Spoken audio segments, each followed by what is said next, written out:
یوں غریب عوام مہنگائی کی چکی میں پستے رہے اور ان کا سرمایہ کروڑوں سے اربوں اور اربوں سے کھربوں میں بدلتا گیا۔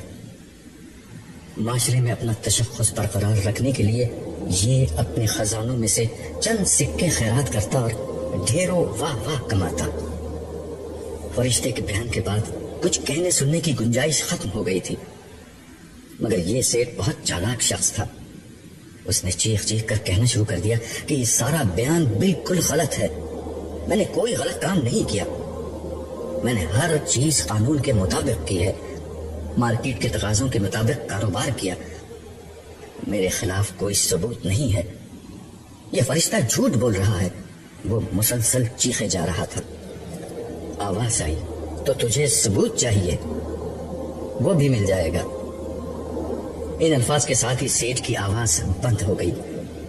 یکایک اس کے ہاتھ سے آواز آنا شروع ہو گئی۔ کم و بیش وہی بیان دہرایا گیا جو فرشتے نے دیا تھا۔ پھر ایسی ہی گواہی اس کے پیروں سے آنا شروع ہو گئی اور رفتہ رفتہ پورے جسم نے اس کے خلاف گواہی دے دی، حتیٰ کہ اس کے سینے نے اس کے دل کی وہ نیت بھی بیان کر دی جو فرشتوں کے ریکارڈ میں درج نہ تھی۔ اس گواہی کے بعد کہنے سننے کی ساری گنجائش ختم ہو گئی اور وہی انجام سامنے آ گیا جو پچھلوں کے سامنے آیا تھا۔ صرف ایک اضافی بات ہوئی، وہ یہ کہ فرشتوں کو حکم ہوا کہ جہنم میں دیگر عذابوں کے ساتھ اس کے مال و دولت اور خزانوں کو آگ میں دہکایا جائے اور اس سے اس کی پیٹھ، اس کی پیشانی اور اس کی کمر کو بار بار داغا جائے۔ اس کے بعد فرشتے اسے منہ کے بل گھسیٹتے ہوئے جہنم کے سمت لے گئے۔ ایک ایک کر کے لوگ آتے جا رہے تھے اور ان کے معاملات نمٹتے جا رہے تھے۔ چند لوگوں کا معاملہ بڑا ہی عبرتناک تھا۔ ان میں سے پہلا شخص آیا تو محسوس ہوا کہ اس کے نامہ اعمال میں نیکیوں کے پہاڑ ہیں۔ عبادت، ریاضت، نوافل، اذکار، نماز، روزہ، زکوٰۃ، حج اور عمرے کی قطار تھی جو اس کے نامہ اعمال سے ختم ہی نہیں ہو رہی تھی۔ مگر اس کے بعد فرشتے نے اس کے نامہ اعمال میں موجود ان اعمال کو پڑھنا شروع کیا جن کا تعلق مخلوق خدا کے ساتھ تھا۔ تو معلوم ہوا کہ کسی کو گالی دی، کسی پر تہمت لگائی ہے، کسی کو مارا پیٹا ہے۔ چنانچہ بارگاہ الہی سے فیصلہ ہوا کہ سارے مظلوموں کو بلا لو۔ اس کے بعد ہر مظلوم کو اس کے حصے کی نیکیاں دے دی گئیں۔ کچھ مظلوم پھر بھی رہ گئے تو حکم ہوا کہ ان کے گناہ اس کے کھاتے میں ڈال دو۔ اس کے بعد جب اعمال کا وزن ہوا تو الٹے ہاتھ کا پلڑا بالکل جھک گیا۔ وہ شخص چیختا چلاتا رہا مگر اس کی ایک نہ چلی اور فرشتے اسے کھینچتے ہوئے جہنم کے سمت لے گئے۔ کچھ لوگ ایسے آئے جن کا انجام دیکھ کر مجھے اپنی فکر پڑ گئی۔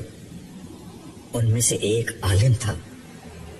وہ پیش ہوا تو اللہ تعالیٰ نے اسے اپنی ساری نعمتیں یاد دلائیں اور پھر اس سے پوچھا کہ تم نے جواب میں کیا کیا۔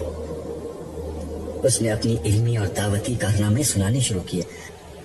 جواب میں اسے کہا گیا کہ تو جھوٹ بولتا ہے، تو نے یہ سب اس لیے کیا کہ تجھے عالم کہا جائے۔ سو دنیا میں کہہ دیا گیا۔ فیصلے کا نتیجہ صاف تھا۔ چنانچہ فرشتے اسے منہ کے بل گھسیٹتے ہوئے جہنم کی سمت لے گئے۔ ایسا ہی معاملہ ایک شہید اور ایک سخی کے ساتھ ہوا۔ ان سے بھی وہی سوال ہوا۔ انہوں نے بھی اپنے کارنامے سنائے مگر ہر دفعہ یہی جواب ملا کہ تم نے جو کچھ کیا دنیا میں لوگوں کو دکھانے اور ان کی نظروں میں مقام پانے کے لیے کیا، سو وہی تعریف تمہارا بدلہ ہے۔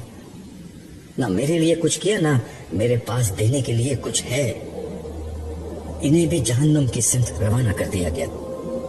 ان لوگوں کا حساب کتاب ہو رہا تھا اور میں حساب کتاب لگا رہا تھا کہ میں نے کتنے کام اللہ کے لیے کیے ہیں اور کتنے لوگوں کی نظروں میں مقام و بڑائی پانے کے لیے۔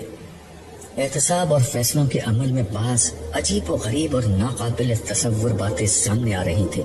دنیا میں ہونے والی سازشوں، معروف لوگوں کے قتل، گھریلو، دفتری، ملکی اور بین الاقوامی سطح پر ہونے والے واقعات کے پیچھے کار فرما عوامل، ان میں ملوث افراد، خفیہ ملاقاتوں کی رویداد، بند کمروں کی سرگوشیاں، بس ہر چیز آج کے دن کھل رہی تھی۔